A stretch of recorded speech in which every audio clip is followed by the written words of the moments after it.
you love movies and movie discussions, you've come to the right place. Who am I, you ask? I am the Wiz! And I'm here to review the 1964 thriller Failsafe, starring Henry Fonda, Walter Matthau, Dan O'Herlihy, and Larry Hagman, directed by Sidney Lumet. Now, before we start, Kim was supposed to be on this review. She fell ill throughout the weekend, so she is unable to make it. We hope she feels better for next week.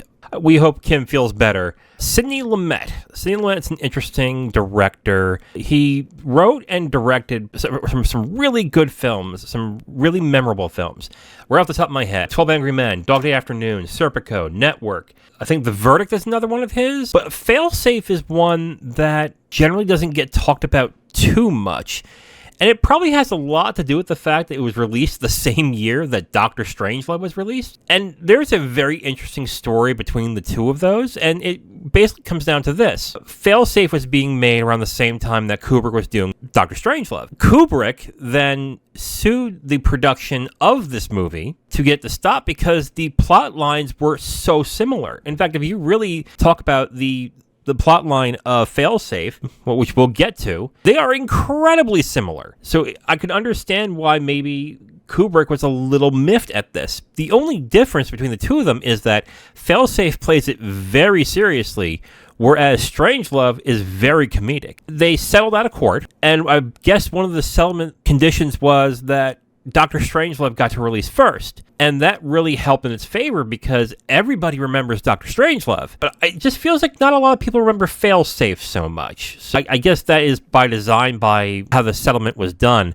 Failsafe didn't turn out to be a big success in the box office. It also did not get a lot of awards. It's an interesting story that goes along with the making of Failsafe and how it is looked upon nowadays as one of Sidney Lumet's better films. So why don't we get into it? Let's get into the review of Failsafe, directed by Sidney Lumet. And before we do that, of course, we get into the plot. This is set during the Cold War. A U.S. bomber is equipped with failsafe boxes that instruct planes when and if to attack. During one of their runs, a malfunction happens during a routine check, which causes those planes to head towards its destination of Russia to bomb Moscow. Because of this malfunction, now the President of the United States, who is played by Henry Fonda, must scramble to fix the mistake before the bombs are hit. And that is basically the movie's plot. All right, well, now that we got to the plot, let's get into my 3 points on Failsafe. And my first point is strangely minimal but intense. One of the things that is interesting about this movie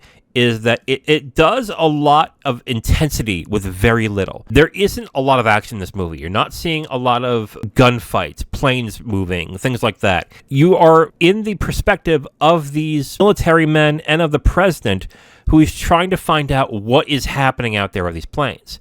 As such, everything is dialogue driven. When the intense thing starts to happen, you're learning through it through the other characters talking about it, looking at the radar board, listening in on the phone calls with the premier and with different types of advisors.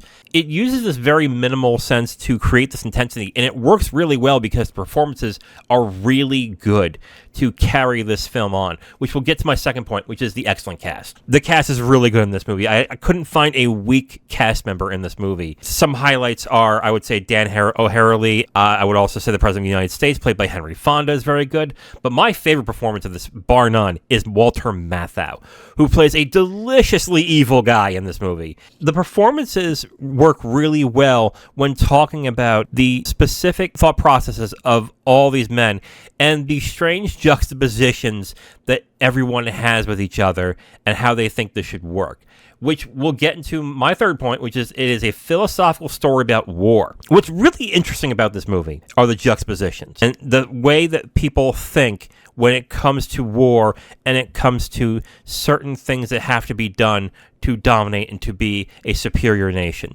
And this goes right into Walter Matthau. Walter Matthau's character is a professor who strongly believes a strong defense is a very strong offense. So when this mistake happens, he comes up with the idea of we need to attack hard and we need to attack now. But the people that you would think would be for it, which is the military, thinks it's ridiculous. You can't do that.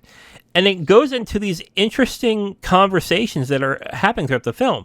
Now, if you're listening on the onset, you think Walter Matthau's character is evil. And I would say, I think you're right. But the film has this interesting way of speaking about it and talking about it, where you kind of question whether he has a point, that maybe the military men, the men that are trained to kill, to do all these things, to protect our nation, are not as well equipped as they think they are. But then you have another question that you have to talk about as well. Another thing that this movie talks about is the good things about having a well-trained militia and the bad thing. And what happens in this film really shows that, as great as it is to have a very well-trained militia, there are downsides to this, and it really shows in this movie. It's very interesting. There's also the philosophy of the downfall of technology and being something that is a net negative for us when it comes to this thing, because everything that happened in this movie is because technology broke down. And that is another interesting question you can have in this movie. On top of that, what I really like is I don't think any question is dominated as much as another question in this movie. After I watched this film, the first thing I resonated with was, of course, the juxtaposition between the military men wanting to go dovish and the intellectual want to go hawkish in this movie. You go into the thought process of other things in this film that really stick out. And I thought that was really interesting that the film went there with this movie. And I don't think you could have gone there if this was a less serious movie, even though I will say that I think Strangelove is a better film, but for different reasons. But we'll get into that one. Okay, so who do I recommend this for? I recommend this for people if you like dialogue-driven movies, and I mean dialogue-driven movies. Everything is dialogue in this movie. Everything is spoken in this movie.